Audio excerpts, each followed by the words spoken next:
Hi friends, 11వ nomination అయితే చాలా హాట్గా ఉన్నాయి. ప్రోమోలో చూస్తున్నాము. బాండింగ్స్ అని బద్దలైపోతున్నాయి. ఆ బద్దలైన ఆక్రోషం లేని కుండల బాగలు కొట్టేస్తున్నారు వీళ్ళు.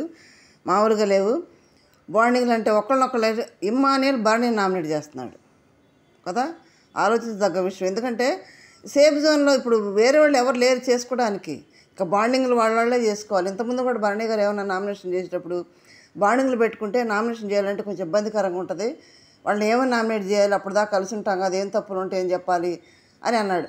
అందుకే బాండింగ్లు అనేవి ఎక్కువగా ఆట వరకే ఉంచాలి కానీ హౌస్లో ఉంచకూడదు అనేది. అందుకే ఆటలో ఉందనుకో, ఆటలో ఏదైనా మైనస్లో అయ్యి ఉంటే వాటి పరంగా నామినేట్ చేసుకోవచ్చు. ఇప్పుడు పాత వాళ్ళ వైల్డ్ కార్డ్స్ అందరూ వెళ్ళిపోయారు, ఎవ్వరు లేరు వీళ్ళు నామినేట్ చేయడానికి. వాళ్ళు వెళ్ళి ఎవరు లేరు కాబట్టి ఇక వీళ్ళే చేసుకోవాలి. కాబట్టి బాండింగ్ లైన్స్ బద్దలైపోతున్నాయి. ఒకటే ఏడుపులు, ట్రాకులు బద్దలైపోతున్నాయి. మన ప్రోమోలో చూసినట్టు అవి ఎవరెవరు నామినేట్ చేశారనేది దీంట్లో చూద్దాము. మన ప్రోమోలో అయితే ఇమ్ము భరణిని రీతు నామినేట్ చేస్తున్నాడు. డెమాన్ రీతుని కళ్యాణ్ నామినేట్ చేశాడంట. నిజంగా డెమాన్ రీతుని చేశాడంటే ఈ పని ఎప్పుడో చేయాల్సింది. ఎందుకంటే తన వల్ల తన ఆట పాడవుతుంది అనేది తనకు తెలుసు, డెమాన్కు తెలుసు. తప్పని పరిస్థితులు ఆ ట్రాక్లో ఆడ కొనసాగాల్సి వచ్చిందేమో నేను అనుకున్నాను నిన్న నామినేషన్ ప్రోమోని చూసి.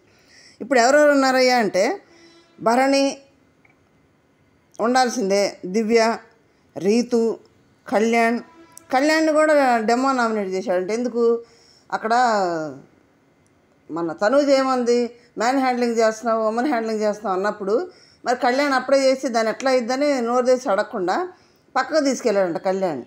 తనూజ్ అని పక్కకు తీసుకెళ్ళాడు. నా పక్కన ఫైట్ చేయలేదు, నేను బాధపడ్డాను, నా ఫ్రెండ్ కదా అని బాధపడ్డా అన్నాడు. కళ్యాణ్ ఏమన్నాడు, లేదు ఇవన్నీ కూడా నేను నాకు సరి ముందు జరిగినాయి, మిచ్చి తినేటప్పుడు జరిగినాయి, ఇవన్నీ కూడా నామినేషన్లు పెడతారు ఖచ్చితంగా అనుకున్నాను, నేను అనుకున్నా పెట్టేశారు. కళ్యాణ్ ఏమని ఎవరే నేను తనూజకి సారీ చెప్పమని చెప్పాను రా, అది కరెక్ట్ కదని చెప్పాను రా అని అన్నాడు. కానీ అది చెప్పాడో లేదు ఎవరో తెలియదు కదా, చాటుకు చెప్తే కుదరదు కదా. ఈ పాయింట్ పెట్టి డెమాన్ కళ్యాణ్ నామినేట్ చేశాడంట. రీతుని ఏం చెప్తున్నాడు, నీకుండా నా ఆట పోతుంది, నేను ఎన్నిసార్లు చెప్పినా నువ్వు వింటలేదు, నేను క్లారిఫై చేస్తున్నాగా నువ్వు పట్టించుకోకుండా అదే చేస్తున్నావు, దానివల్ల నేను హర్ట్ అవుతున్నా, నువ్వు హర్ట్ అవుతున్నావు, ఎవరికైనా బాధపడాల్సి వస్తుంది తప్పితే దాంట్లో రియాలిటీ నువ్వు అర్థం చేసుకోవట్లేదని డెమాన్ నామినేట్ చేస్తున్నాడు. ఇప్పుడు కానీ అర్థమైంది డెమాన్, సంతోషం. నెక్స్ట్ ఇమ్ముని ఎప్పుడెప్పుడు నామినేషన్కి వస్తాడా అని జనం చూస్తున్నారు. ఎందుకు నామినేషన్కి వస్తేనే బాగుండిద్దని కదా. 11వ వారం వచ్చాడు నామినేషన్లోకి. మరి ఇప్పటికీ వాళ్ళ ఫ్యాన్స్ ఉన్నారా, వెళ్ళారా, మరి ఉంటే వెయిట్ చేస్తున్నారా అనేది చిన్న కామెంట్ చేయండి. మొత్తానికి ఇమ్మాయిలు అయితే నామినేషన్కి వచ్చేసాడు. నెక్స్ట్ సంజన గారు ఎందుకు గౌరవ్ వెళ్ళిపోయాడు, సంజన ఎందుకు ఎవరు చేసి ఉంటారో ఒక చిన్న కామెంట్ చేయండి.